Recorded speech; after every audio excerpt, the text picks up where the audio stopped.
G'day, welcome to the show. Salt Covers here. Finally, finally had a winning night. No longer have to say back after another losing night. Last night was the first night that if you faded me, you would have lost. Look, love to see it. Hopefully, this is just the beginning of bigger and better things. It has been a really rough start. Let's just go back over the bets from last night. So, this first play wasn't covered in the episode yesterday, so please go follow me on Twitter. I will occasionally tweet out bets after the show, spots I like. This one being after Karl Anthony Towns was ruled out of the Knicks Sixers game. I went ahead and took the Sixers, tweeted that out about 10 minutes before tip off. God, it feels good to bet on the Sixers and actually come out of that game with a winner. That was a bit of a strange game. Like the Sixers were down by 15 or so points the entire game, but managed to cut into that lead a lot in the fourth quarter. They were even up by like 3 points at one stage, and we managed to walk away with a cover. I believe the Knicks won by 5. So look, I like that spot. As soon as so the line was at about Sixers minus 10. Sorry, Knicks minus 10. Pat got announced out. It moved to 9. Then it moved to 8.5. We picked it up at 8.5. Then it moved to 7.5. So clearly some sharp action towards the Sixers with that news. And look, the Knicks, they're a good team, but their Pat has been so good for them.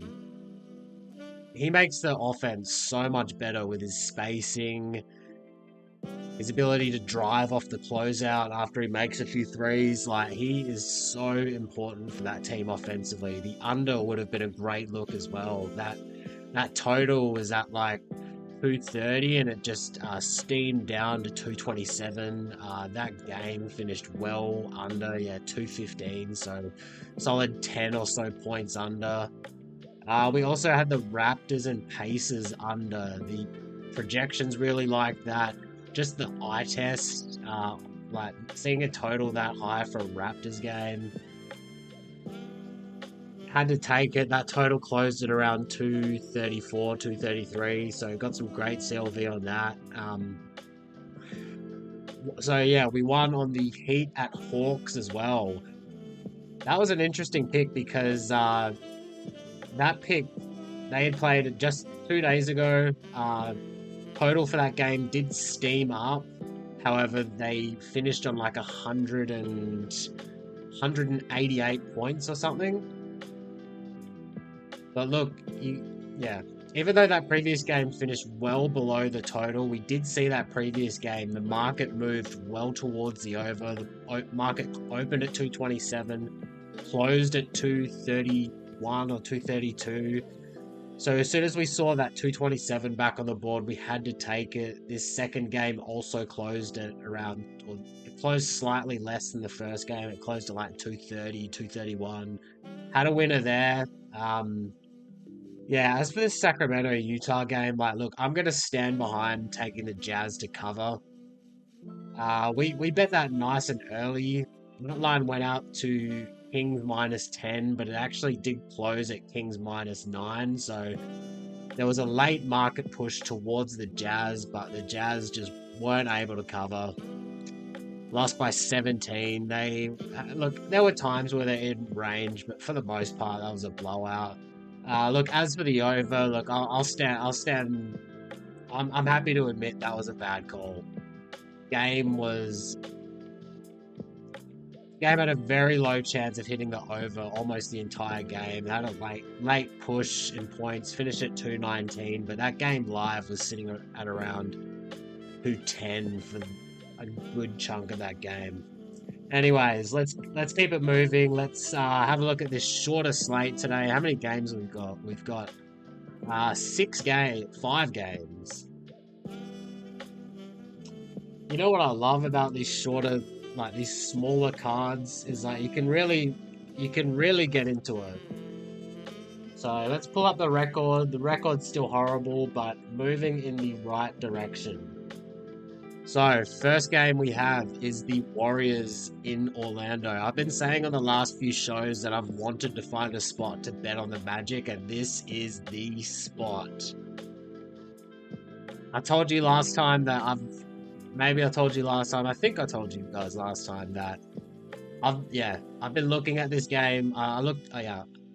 Caught my eye a day ago. Like we've seen the Warriors. They've been playing really well.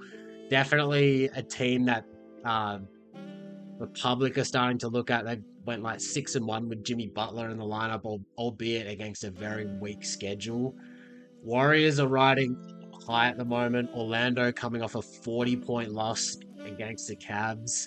Now, this game opened at Warriors -5.5, Warriors -6.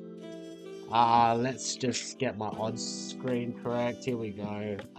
Now Warriors -5.5, and like, let's just take this a step back. Orlando had Cleveland at home in their last game. That spread opened at 6.5. Do we really think in terms of power ratings, in terms of power ratings, do we really think the Warriors are just a point worse than the Cavs? Hell no. This is just a Warriors line. Like, this is just this line's giving the Warriors way too much respect. So, these two teams, they played in early February. That game closed at Warriors -3.5. Now we have the Warriors in Orlando at -5.5. Like, look, if we're just assuming that home court is worth about 2 points to the home team, going off that first spread, -3.5 in Golden State, if Jimmy Butler didn't exist, this spread should be a pick'em. Basically a pick'em. Maybe even Orlando favored by a point. Yet the Warriors are favored by 5.5. There were 6s on the board. Do we really think Jimmy Butler is worth 5 points to a spread? No, hell no. No way. Projections got this at Warriors -5. Now, part of that is because just the Magic they haven't been good for recently. They've underperformed this whole season. But look, two middle of the pack teams against the spread.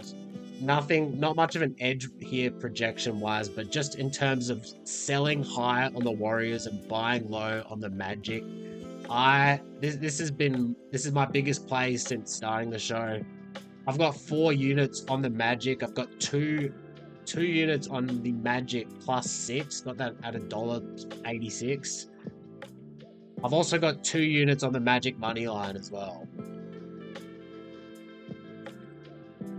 I got them at a worse price than this. I got them at $2.75. You can get them at $2.80. Like, look, if you like the Magic in this game, go take the money line at Bet365. Get that 20-point lead, early payout coverage. Now, look, even though I like the value on the Magic to win this game, I doubt they go up by 20, just given how slow they play. But look, I really like this spot for the Magic. They just lost by 40. They have to come out and play better this game. Warriors been playing really well against a bad schedule. Look, they beat the Rockets. That was a good win. But aside from that, they haven't actually beaten any like legitimate team. Sure, the Mavs, like, they blew out the Mavericks, given that. But aside from that, they've beaten the Bulls. They've beaten the Bucks without Giannis. They've beaten the Hornets. Look, sure, they blew out the Kings, given that, but look, I like this spot for Orlando. I've got 2 units on +6, 2 units on the money line. You can still get both of those. Both of those positions are still playable. We also like the over in this game as well. Opened at 210, maybe 209s as well. We're out there. Now at 211. We played the over 210 for 3 units. Projections like this at 215.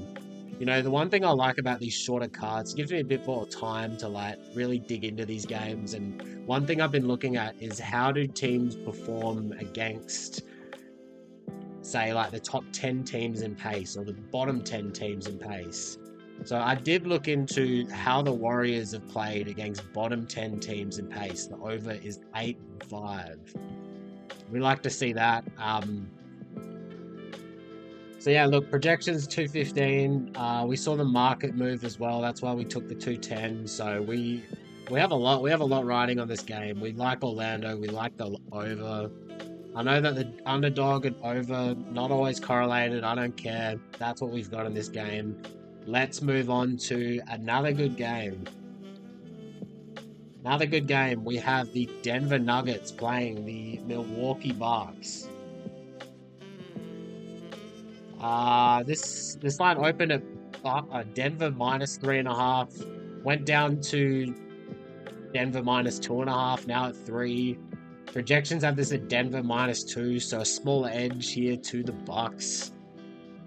Look, spread-wise, nothing really jumps out for me. I have been a big... I'm not high on the Bucks. Certainly on the road, they're home in this game. Bucks have been bad against top 10 teams this year. I keep echoing that.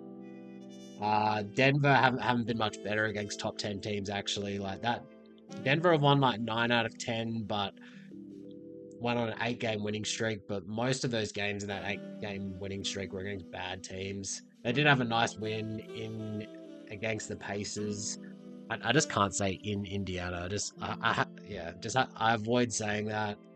Look, spread-wise, nothing really for me here. It's a pretty well-priced line. Probably lean Denver, but yeah, not touching the spreads. Total. So most books open this total at 241.5. I did see one book open it at 238.5. Saw it against the rest of the market, immediately took the over for 3 units. Projections have this at 243. So a nice little edge to the over there. Denver do love to get out in transition. They rank 4th in terms of frequency of transition possessions, and they rank 8th in offensive rating in transition. Guess what? The Bucks, they rank 25th in terms of preventing opponent transition opportunities. So they do let their opponents leak out. That's not a good sign for this game. Also, for the Nuggets, the over is 8-3 when they're playing against teams in the top 10 in pace. So Bucks, they're 11th, but they're a pace up team. So are the Nuggets. Nuggets are an over team. Bucks are an under team. Like, look, I like the over in this game. We've got it down for 3 units at 238. Nuggets also 17-6 to the over against against Eastern Conference teams. So like to see that. Like the over at 240.5. I probably wouldn't play that, but let's keep it moving. Who have we got next? We have the Charlotte Hornets in Dallas. This game opened at -10. I think I saw a few 9.5s as well, actually. Now at 10.5. Projections got this at Dallas -12.5. Both top 10 teams against the spread. Look, it's tough. This is going to be a very public Dallas spot. The Hornets have just lost 2 straight games by 30 and 40.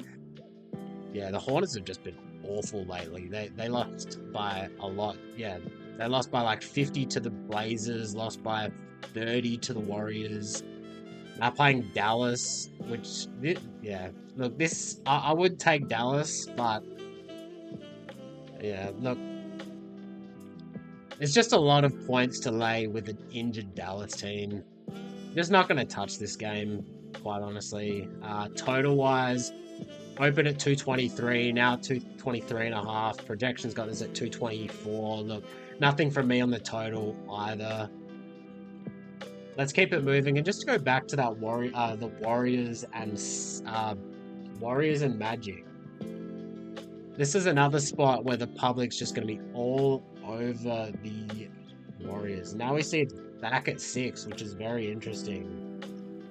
Total has gone down to 210.5. So both markets moving against me. I don't care. I still like the Magic in this spot. Magic money line, Magic spread. Take both. All right, now we are moving on to the Pelicans and the Suns. God, what a disaster for the Suns. Brian Windhorst coming out saying KD's like almost certainly going to get traded this season. Sorry, in the off season. Just, yeah, what a miserable Suns season. It'd be interesting to see where KD gets traded to. I know the Rockets, they can certainly make a good offer for him. God, could you imagine if the Thunder just make like a Godfather offer to the Suns? Just give them like 4 first-round picks for KD. Wow. Yeah. Yeah, he could go to the Thunder, the Rockets, the Spurs might be able to make an offer for him. Yeah, I'm sure KD, he's probably going to try and control which team he goes to. I'm sure he's probably going to like make it clear with the Suns, like, I will only sign an extension with these few teams and really try and corner the market there. But yeah, just it's kind of sad to see how is this team under 500? The Suns, like Devin Booker, KD, like who cares? Who cares who else is on the roster? Like Devin Booker, KD, 2 top 15 players. Booker really hasn't played like that this season, but look, you guys hear me talking a lot about the rumors and dramas in this game. That's because I just don't have any bets on this game. 2 bottom 5 teams against the spread. Projections, Suns -7. Suns 7.5 at the moment. Opened at 7.5. Look, I don't want to back the Suns because of the Suns, and I don't want to back the Pelicans because they've just won 2 straight games. Like total, open at 236, still there. Projections 234.5. Pelicans an over team, Suns an under team. Suns pace down, Pelican pace up. Look, nothing from me here. Let's move on to the final game on the card. A very interesting game. Will be a great game to watch. All these Luka Laker games are just box office television. So we had the spread open at Lakers -4.5. Now at Lakers -6. That spread quickly moved after the open. We had Gobert get ruled out. We have Ant, who is questionable. Look, spread-wise, yeah, not much for me here. Look, I want to find spots to fade the Lakers, but Minnesota coming off they're riding high. They just had a 25-point comeback to the Thunder. Look, yeah, don't want to back Minnesota. Don't want to back the Lakers. Nothing from me here on the spread, but the total. We do love the over in this game. So this game opened at 224. We were able to snag at 223.5. So the projections got this at 225.5. That is most of Minnesota's projected score is accounting for Gobert being in the lineup. Gobert's not playing. He is so important for the Wolves defense, and they're so much better offensively with him off the floor, playing Naz Reid at center. Court spacing is so much better when they have Naz at center. Like, they don't have to throw the ball to Rudy Gobert's rock hard hands. Every time the Timberwolves play, I have to say, just that dude cannot catch a ball. Out of Timberwolves players who have played more than 10 games, who have played more than 15 minutes, Gobert ranks dead last in pace. Timberwolves opponents shoot 7% less shots at the rim with Gobert on the floor. Now, that number, what does that mean? That means that with Gobert on the floor, the Timberwolves rank in the 98th percentile in terms of preventing opponents shooting at the rim. So out of 600-ish NBA players, Gobert ranks in like the top 10 in terms of preventing opponent, or Gobert lineups rank in the top 10 in preventing opponent rim shots. The over is 3-1 with Gobert out this season. With Naz Reid at center, the Wolves take 45% of their shots from three, which is approaching Celtics level of three-point attempts. Take the over. We got it at 223.5.